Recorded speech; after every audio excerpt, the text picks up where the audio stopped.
Hi, good day, everybody. Here, we are having the panel discussion in terms of the disruption happening on credit cards. A very eminent panel with Sudipta Roy, business head from ICICI, Vidya Pradeep, HDFC, and Girish Buddhiraj, SBI Cards, all stalwarts in the area of asset and cards for banking and the payments industry. So welcome all of you. Thanks, Pravina. Thank you, Pravina. So the industry has seen a year like never before, with both issuance and volumes having, taken a bit of a downturn. But I would like to hear from all of you what you see as the market insights as it stands today. How has the last few months panned out for the credit card industry? Do you think we are looking at a situation where certain things have changed in the post-pandemic world that weren't the same before? So, can I just go around the panel and then we'll take further questions there? Girish, could we start with you for your opening comments on this? So actually, you're right, Prina. Last 7 months of this financial year have been actually very, very interesting. So we have seen the lows of the April and May was still a recovery after April, but April was really, really where I think for the whole industry the numbers crashed. Most of the numbers are available with RBI, but the whole industry experienced that because of the lockdown. And I think India was the severest of the lockdowns which we have seen. Okay. Things started to improve in Q2. In fact, we saw, and I think the industry also saw, close to 50% jump over Q1 numbers in Q2. A player would have been here and there, but approximately that was a kind of jump which was seen. October has gone really well. There is a lot of pent-up demand, which we have seen coming out in the festive season.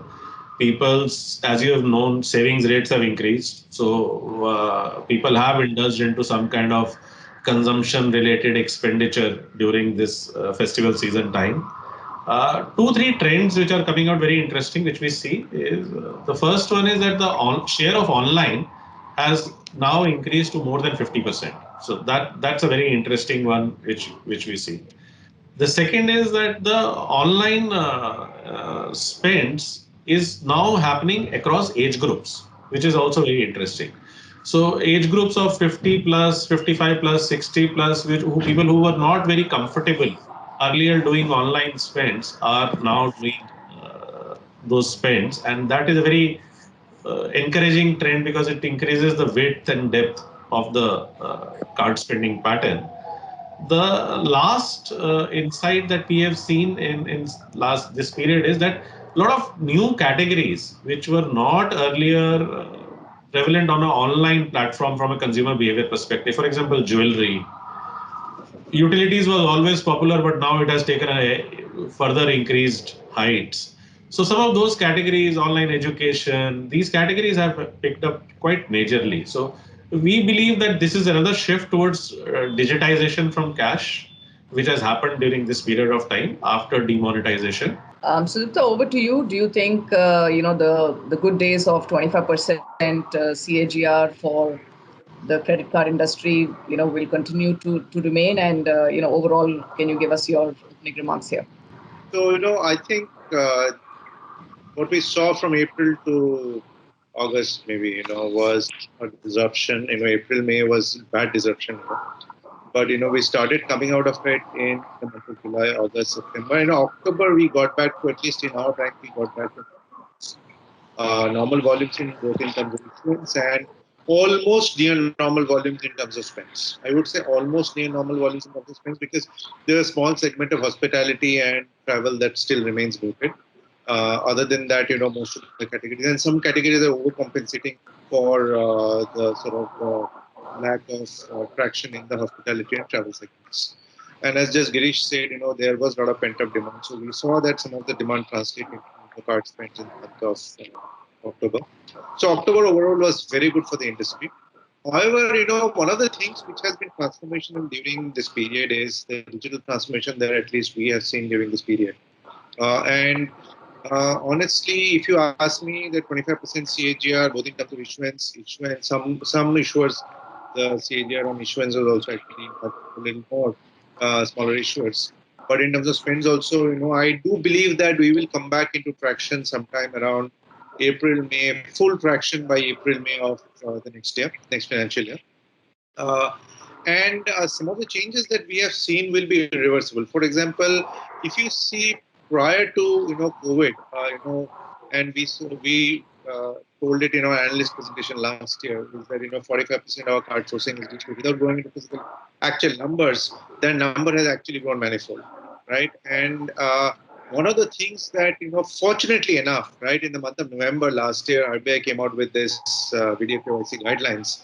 No one knew that this particular guideline will be so useful during the period of COVID. And one of the early things that we did when COVID hit, and our sourcing volume dropped to almost 1/20th of our normal volumes in the month of April, is then we said that we have to keep our video KYC stack up. So we built it in April and May, put it into production in June. Happy to tell you that our video KYC, the amount of volumes that we are pulling on in the month of October, right, almost close to 55 to 60% of our card volumes came into KYC, right, in the month of October. Now that is great because first and foremost thing, the period of KYC, people are able to do it from their homes. The amount of time required, because the entire process is digital, the application is hitting the underwriting, back-end underwriting much faster. It is hitting in 2 hours compared to 2 days earlier, because the physical application used to pickle in various desks for almost 2 days before it hit the underwriting tray.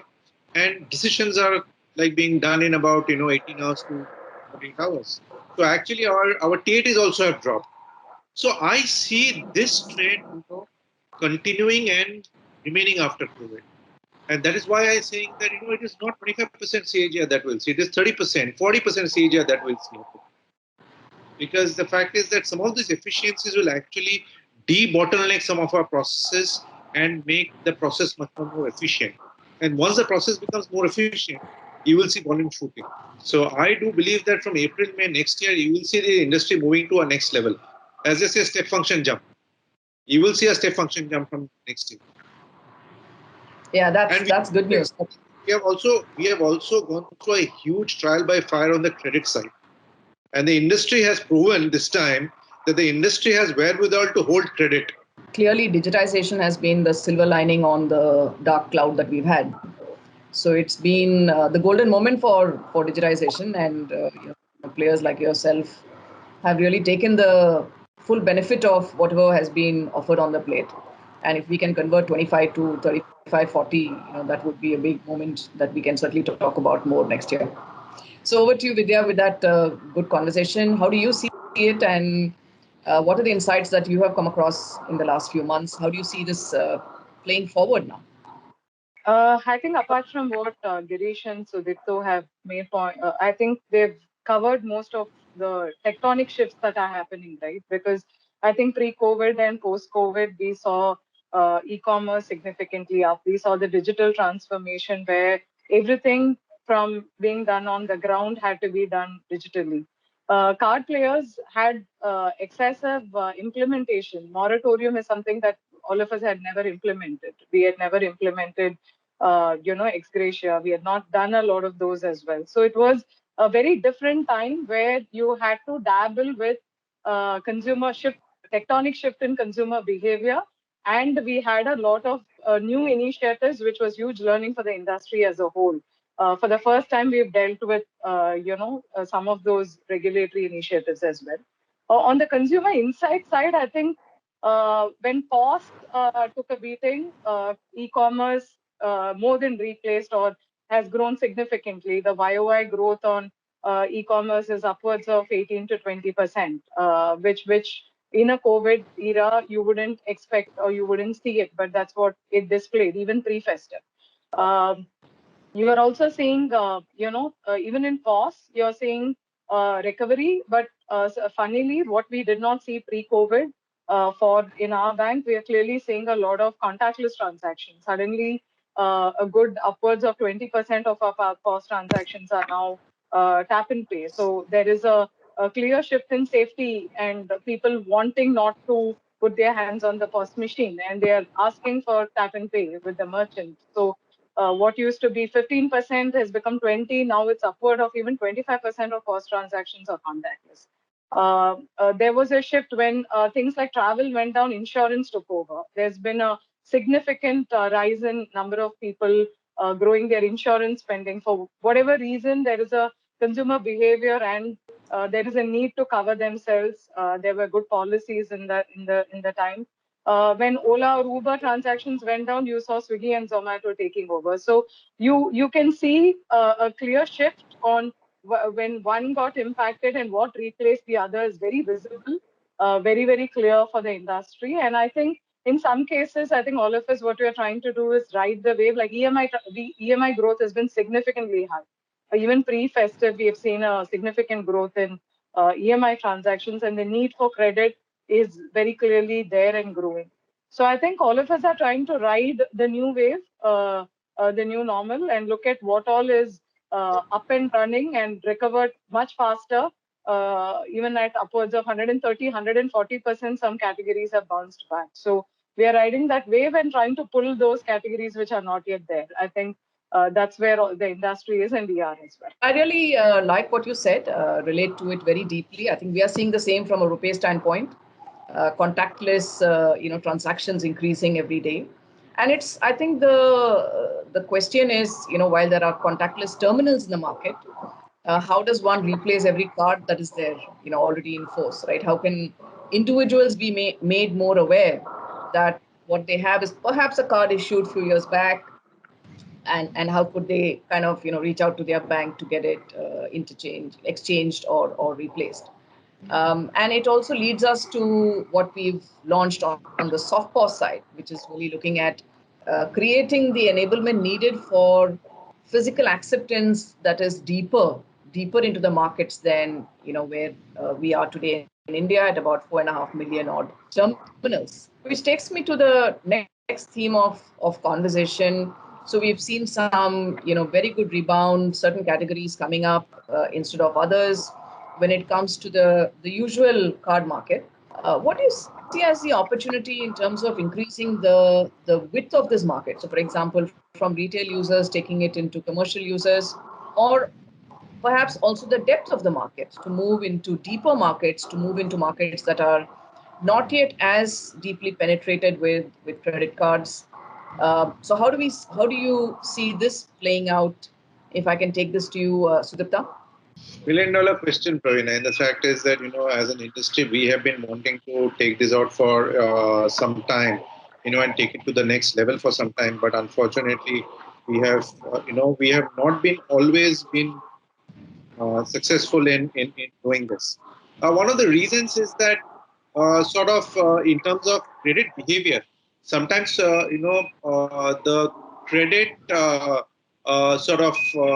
paradigm in India is slightly indisciplined, especially in certain segments which are new to credit.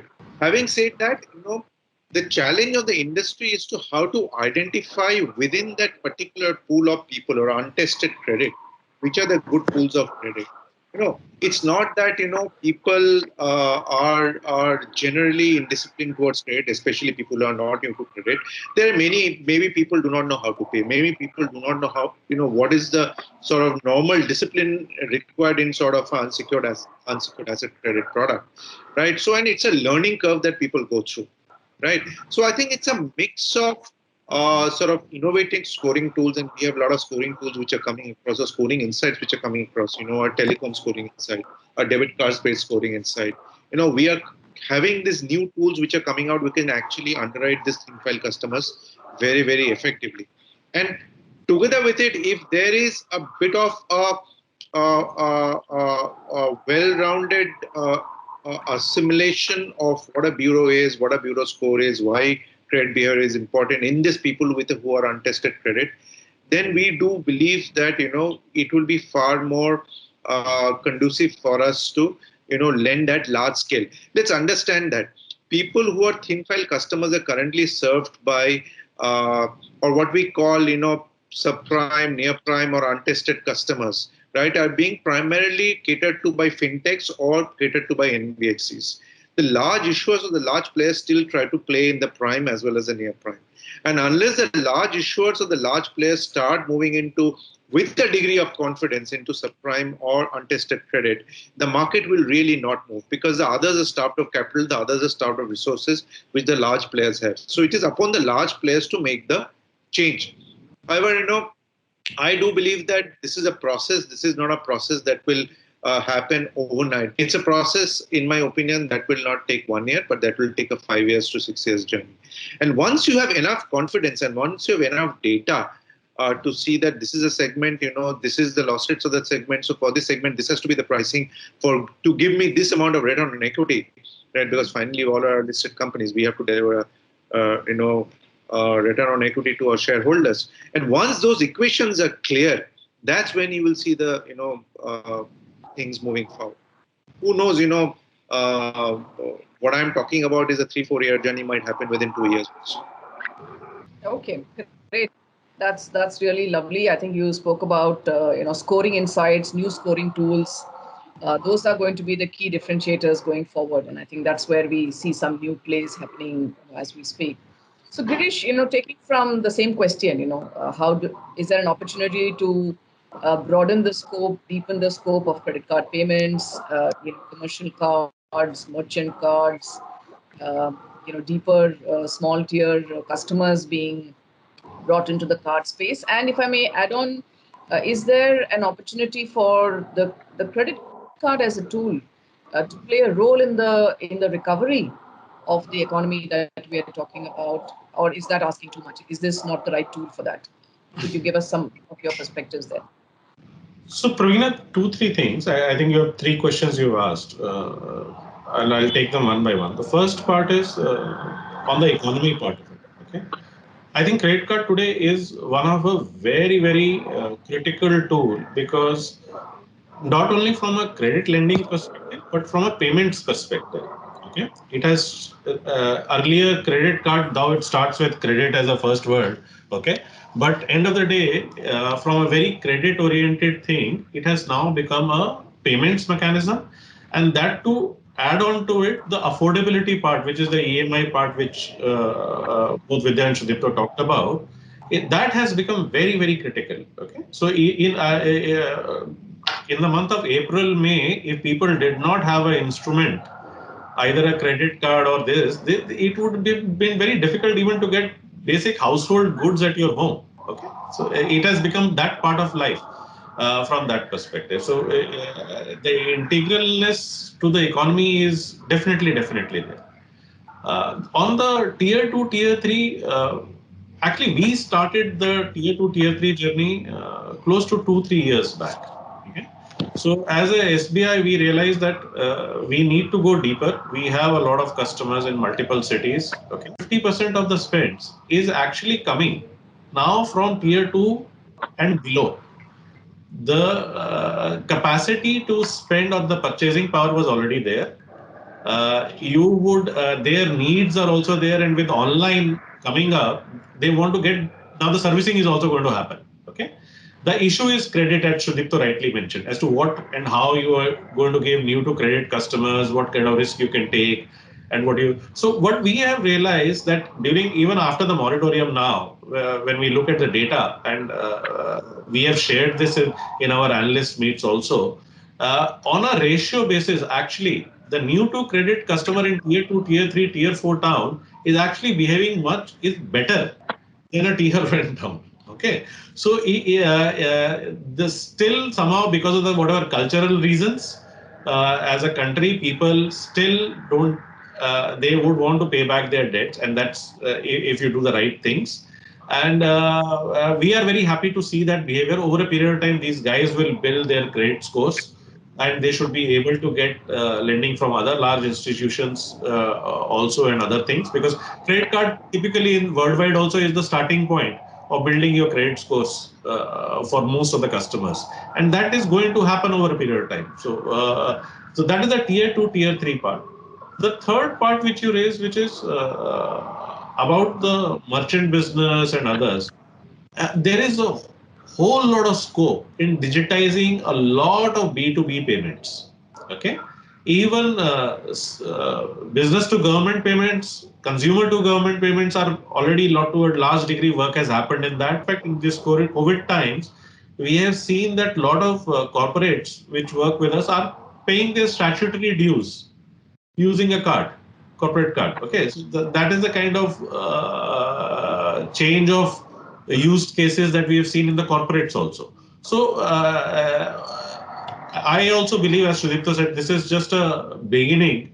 Large economies and developed economies have close to 50% of their overall cash flows in a digitized format, and that to credit and debit. And I'm not even talking about other ways and means in some form and shape, at least consumer part of it. We would hardly be 8, 10, 12% in whichever way you look at it. So there is a whole lot of growth of the economy as well as this part to be captured. So these are just early days. Well, that's very good. I think you couldn't have put it more beautifully. One of my persons I know used to know, and he used to say that if it is a 2020 match, it's only the second over third ball being played. That's it. That's right. That's right. And I really like the way you put it. The quiet power that the EMI proposition and credit cards is really giving to the revival of the economy as we see it today is very understated but very powerfully present. So thanks for pulling that up, Girish. So Vidya, when we look at this being able to access new customers, consumer behavior, when it comes to the digitized world, digital onboarding, the whole digital experience. So is that giving the industry access to these markets which are beyond the usual? And if I were to follow that up with another question, are there new customer segments that you're really seeing arise out of this? Yeah, I think very clearly digitalization as a bank, I think even on the acquiring side, when we step out and when you're starting to digitalize even the merchants and a lot of the businesses which are out there, we are seeing a lot of emergence of new categories even on the acquiring side who want to be digitalized. There is a huge rush of segment of people. On one side, yes, there is growth of UPI and merchants promoting a lot of UPI transactions, which also as a bank is an important form factor for us and we would like to grow it. At the same pace, there are enough merchants and new category of merchants coming out and asking for POS machines, MPOSs. There's a lot of home delivery which is picked up. So they want devices. Consumers are asking for card payments at home. They're asking for SMS-based solutions. So there is a lot of demand we see for new ways to pay. And it cuts across the grocery segment of merchants. It cuts across healthcare and pharmacies. We are seeing that kind of demand for digitalization. And on the issuance side, like we've already discussed, it's through contactless or it is through digital onboarding. Consumers actually coming and demanding a lot more tools than what they've had before. If they had only certain visibility of certain type of transactions on their mobile banking or an app, they want far more amount of information and flexibility and experience to be reached out to them through their own mobile devices. So I think what we clearly saw during COVID is both sides of the clients, the retail consumers and the merchant side of our business, coming out and asking for a lot of solutions, which was actually fresh. We've not seen it as much as we saw it during the COVID earlier, which used to probably largely deal with NEFT and IMPS transfers, are reaching out asking for credit facilities. So we clearly see pent-up demand in a different form, not just in retail purchases, but wanting to access credit in different forms and digital solutions in different forms. There is a very clear pent-up demand and people reaching out across all these segments. So good times, hopefully. Thank you, Vidya. Starting. That's a So great segue into the last topic that I wanted to cover, which is really around how merchants are driving solutions, how merchants are driving demand, and the rise of fintechs who are coming into the issuance of credit cards, merchants who want to play a leading role in driving the programs around credit cards by way of co-brands, So, Sudipta, can you share your thoughts in terms of how you see this as being a driving factor in the industry? What sort of spaces do you think are emerging? What's the role of the bank here? How does the bank see this and co-innovate, partner, collaborate through this journey? So, Pravina, we are seeing two broad trends now emerging. One trend is obviously there are a lot of fintechs who are getting into issuance of cards in partnership with banks. Uh, Fintechs, and there are a couple of them, and I do believe that this trend will become more prevalent in the coming months. The the the only thing that I would and the other thing is that merchants are looking at newer solutions and demanding newer solutions from banks, especially both on the acquiring side as well as merchants, large merchants wanting their own card programs. Right, for example, our program with Amazon, successful Flipkart, HDFC's program, and say SBI cards program with Paytm, right? Which I can take for example of these are large scale volume merchants. But now the question is that if the customer banks with us, if the customer has an account with us, if the customer has a personal loan with us, if the customer has a credit card with us, do I as a bank own the customer, or because the same customer is using a platform like Amazon or Flipkart or Paytm or maybe Zomato or Swiggy or whatever, who owns the customer? The answer is somewhere in between. It is a shared ownership, and the fact is that though the financial footprint uh, might be very, very strong on the financial institution side, the behavioral footprint or the consumption footprint is very, very strong on the merchant side.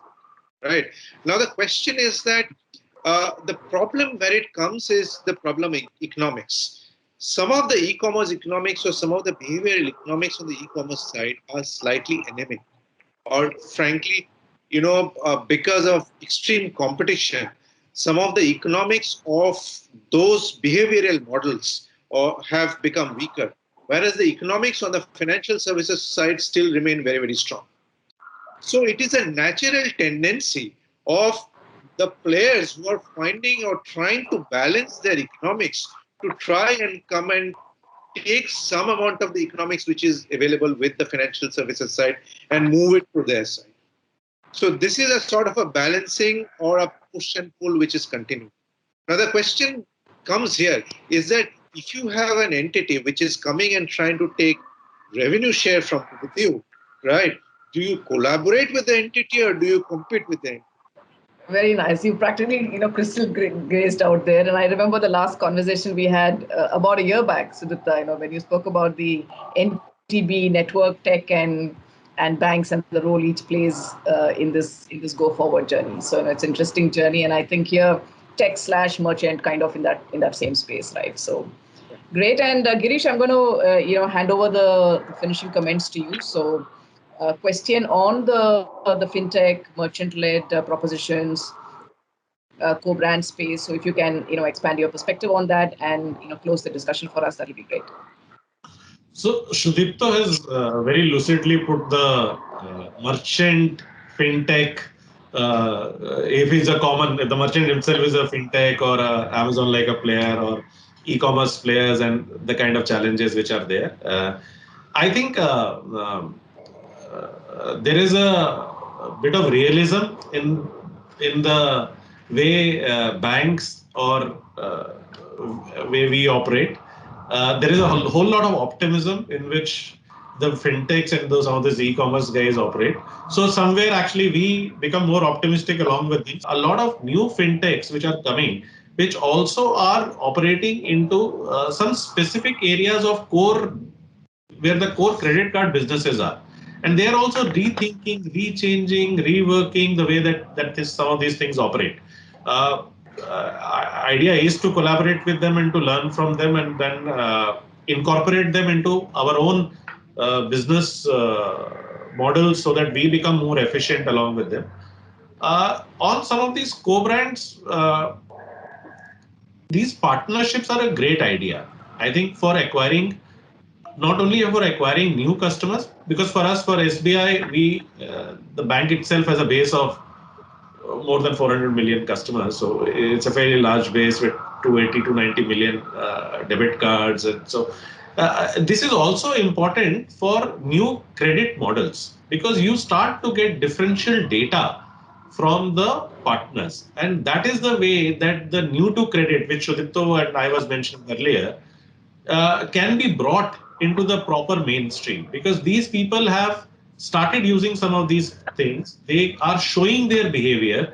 It is up to us as industry to how do you use those data, alternate data from these players as partners, and start creating models where we can bring them more and more customers into the mainstream credit segments. Okay, so that is a very we find that as a more important variable into the picture, where when we look at partnerships from that perspective. And yes, customer has to be shared, and that battle will continue. Thank you, Girish. And we've got a really good proposition with the HDFC with the IOCL card on RuPay, the Shaurya card with SBI cards, and of course, really so happy with the great progress we are seeing on the IRCTC co-brand. So, from a RuPay standpoint, I think this is a space we are very excited in, and working with all of you in many facets there.